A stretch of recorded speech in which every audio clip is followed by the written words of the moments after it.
Here we go. This is what we are talking about today. Okay, so I want to start off saying like this, that this week has been a lot of darkness, right? This has been a lot of darkness this week. We had the Japanese earthquake, and I woke up on Friday morning and kind of like got in the car and was just going about my thing, and like the news comes on, and I was like, wow, I feel really disconnected from the world. And then we go into Shabbat, and my husband and I don't use like any kind of like we don't have a television, and we don't use the internet over Shabbat. So we turn on the internet after Shabbat, and there is this horrific story about an entire family. Did everyone hear the story? Basically, an entire family who just slaughtered in their bed. So it's been a very, very dark week, and I have a personal motto as to how I approach darkness. Like I have a personal motto which is like this: that for me, whenever there is darkness, whenever a place is very, very dark, you can look at it like this. Imagine you walk into a room, and the room is lit. It's like there are chandeliers, and there are uplighters, and there are candles, and like there is a lot going on. We've got like the funky colored lights. Me and my husband were just doing a bit of interior decorating this week. Hey, we're doing some interior decorating this week, and we're trying to decide what colors to paint the walls in the new potential property, which isn't quite yet. Like every single week I'm like, next week I'm going to tell you, next week I'm going to tell you. So it isn't quite yet, but it hopefully will be. So we decided that instead we couldn't decide, so we decided to paint the walls white, and then we'll just use cool colored lights. So imagine you walk into this room and it's incredibly, incredibly bright. And you turn on your little desk lamp. Ding, right? What difference does that make to the room, to the light in the room? Very little. When there's a lot of light, one more light doesn't really make so much of a difference, right?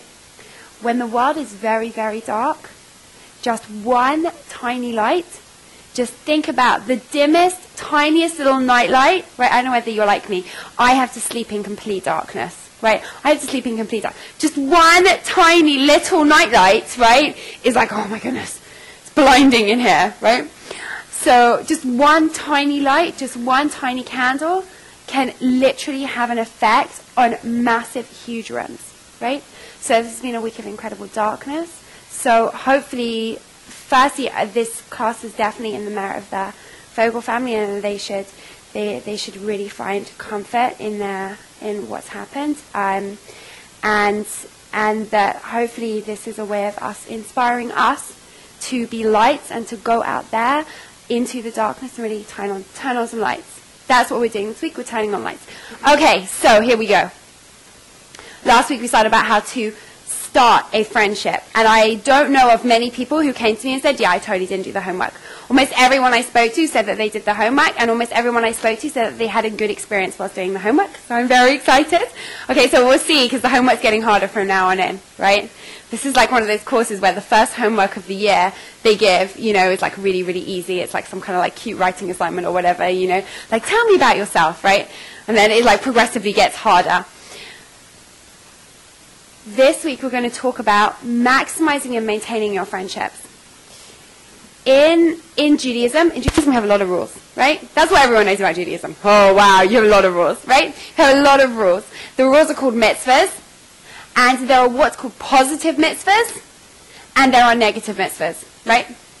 The positive mitzvahs are those which are trying to generate a connection to spirituality, and the negative mitzvahs are those saying, don't do this, else you will screw up the connection. So this week, we are focusing on how to develop the connections, right? Next week, we're doing troubleshoot and take care of your friendships, so that's what not to do. This is what to do. Okay, this is all of that positivity that we're working on this week, which I think is a really good topic for this week.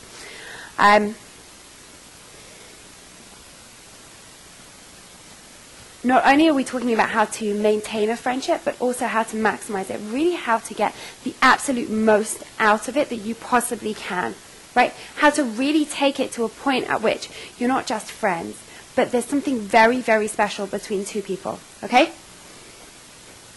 The word in Hebrew for friend is a chaver, right?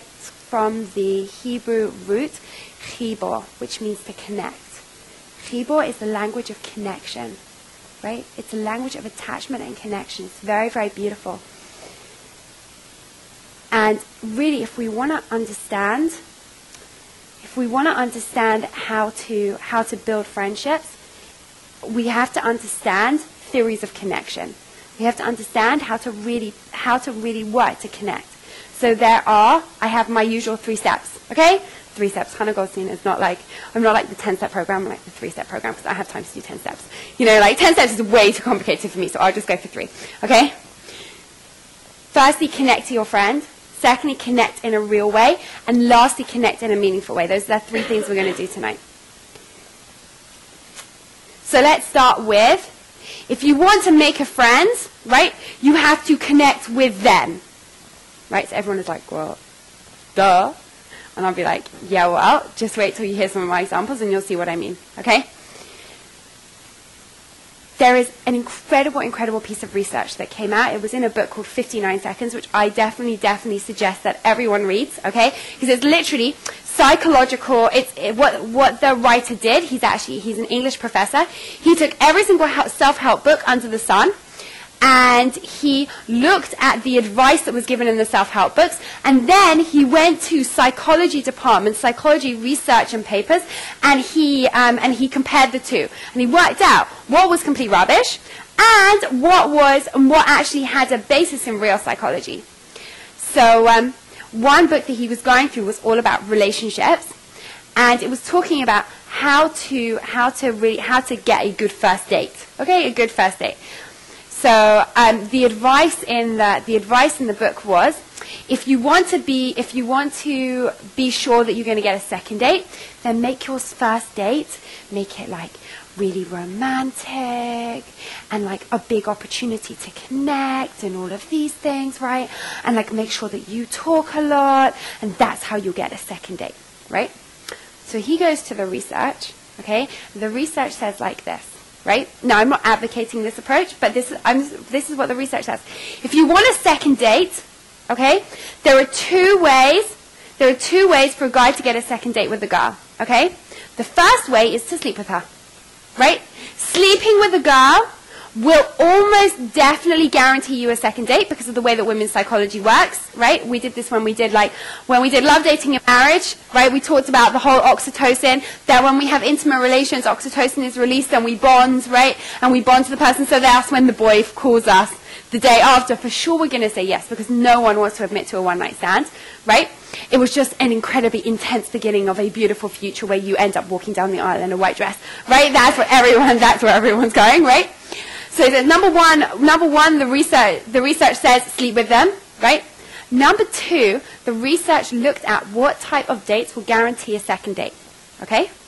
Now, get this.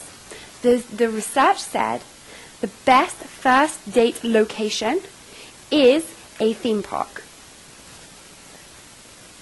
Wait for it. Okay, so what I say now, Jen, does not apply to your relationship. Okay, so just close your ears, okay?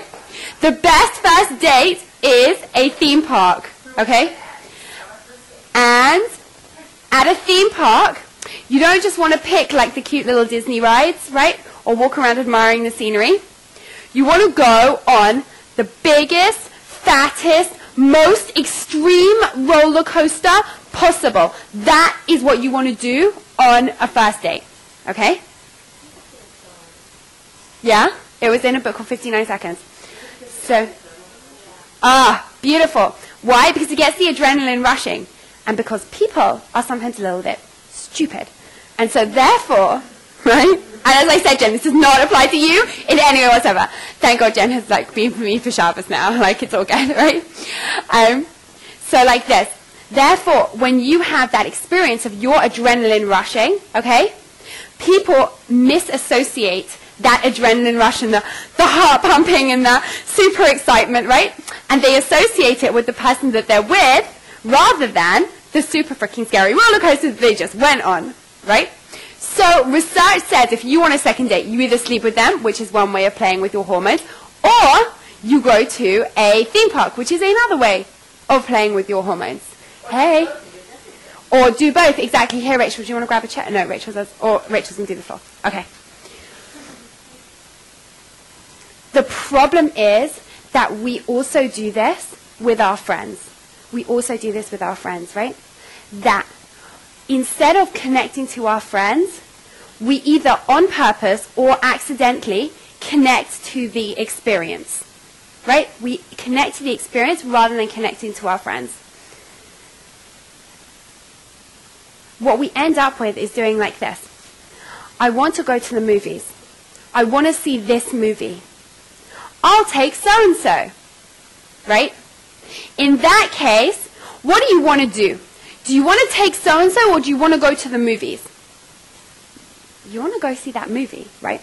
But no one is going to go to that movie all by themselves because that would be a little bit nebby, right? Like, nebby, nebbach, like, oi, she's by herself, you know? So what do? We hoist a friend along with us, right? And we say, well, I'm hanging out with my friends. That's what we're doing. We're hanging out with some of our friends, you know, and we're all going to see a movie. Really, you want to go see the movie, right? So what are you doing? What's the point? The point is to go to the movie and see the movie, right? The point is not to connect to the friend, right? If you connect to the friend, well, all power to you, right? But what we accidentally do is we use our friendships in order to connect to an experience, right? Take me plus friend equals better experience. What should it be? It should be me plus experience equals better friends, right? That your friend isn't like environment. Your friend is the reason why you're going. That's the whole point of it. I don't know if you've ever had this experience. I definitely have with a few of my friends, with a few of my very, very close friends. It's actually not the best experiences which made the friendship, right? It was that time when we got stuck in Leicester Square. Leicester Square is like our Dundas Square, right? Leicester Square, right? We got stuck at Leicester Square. We went to this really, really bad nightclub because there are basically no decent nightclubs in Leicester Square. We went to Home, right? Which then closed down like about 2 months after. It was like a 7th floor. Do you remember Home? It was like a 7th floor nightclub, right? Right on the corner of like Leicester Square leading up to a Trocadero. It was this massive 7th floor nightclub. I actually had a friend who worked there, so I used to get in there pretty cheap. The worst thing was that one day I saw it with the lights on, and I was like, I am never, ever going back here again. Seriously, nightclubs never go when the lights are on, because it's just like, ew. It actually got shut down for drug violations, like maybe a few months afterwards. But one of my best experiences with one of my friends was a terrible, terrible night. We got stuck in Leicester Square. We couldn't get a cab home. When we finally got a cab home, it was like this Muslim guy who attempted to convert us the whole way. He was very, very nice about it. He was very nice about it, but he still did try and attempt to convert us the whole way home. We were exhausted. My shoe broke. We got hit on by these really, really dodgy guys. The whole night, I was exhausted. It was a crappy, crappy night, right? And me and my friend, we still laugh about it today, right? It was still one of the best nights that I've had with a friend, right? Because as we're standing soaking wet in the middle of Leicester Square looking for a cab, we're like dripping, and this is England, okay? This isn't like Toronto in the summer, okay? This is England in the summer, which is really just gross, right? So I think it was quite cold, and this is when I was secular, right? So what do secular English girls wear when they go clubbing, right? Like the tiniest non-existent skirt you could possibly ever imagine with the tiniest little crop top, not even like a top, like a crop top, because I was like 15 at the time, right? I was like 15 at the time because everyone in England starts clubbing when they're like 14, 15. So by the time I actually got legal, it was boring, right? So I was in the situation. I had this terrible night. I actually got sick the next day. We both did. We both got sick with the same thing. It was this whole big bonding experience, you know? But it was the best night because why? Because it wasn't about going to the nightclub. It was not about going to the nightclub. It was about hanging out with one of my closest friends. And that was an experience which drove my friendship to another level. It drove it to another level. Take it even more extreme, right? I don't know whether you've ever seen, like, there are a lot of shows right now about war heroes that come back, like some of the platoons that come back, right? Some of they've shipped out, they've been in Iraq for a few tours of duty, they've lost people, they've seen horrific, horrific combat, right? As you see them ship out, they're a unit, right? They come back, and the connection that they have is intense. The connection of war buddies is intense. Now, it doesn't make sense. If you are a person who sees their friendships based on good experiences, we saw a great movie together, we went to a great bar together, we had a great night together, right? And that's how you judge your friendships, then it makes no sense that people should come back from war and the only thing they want to do is drink with their war buddies. That's the only thing they want to do. The only thing they want to do is remain connected with their platoon, right?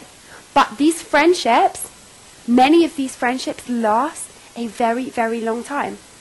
I know that my grandfather served in the Second World War, and he saw horrific things. He was a medic out in Burma, and he never ever spoke about the combat. Never spoke about the combat. But whenever we looked through his pictures, right, and now we're talking about Burma, and it was pretty horrific out there. He's like, oh, that was so-and-so, that was so great, that was amazing, this and that was... I'm like, it's hard to even hear it as like a war experience. And he was still connected with some of these people. Some of those people were at his funeral, right?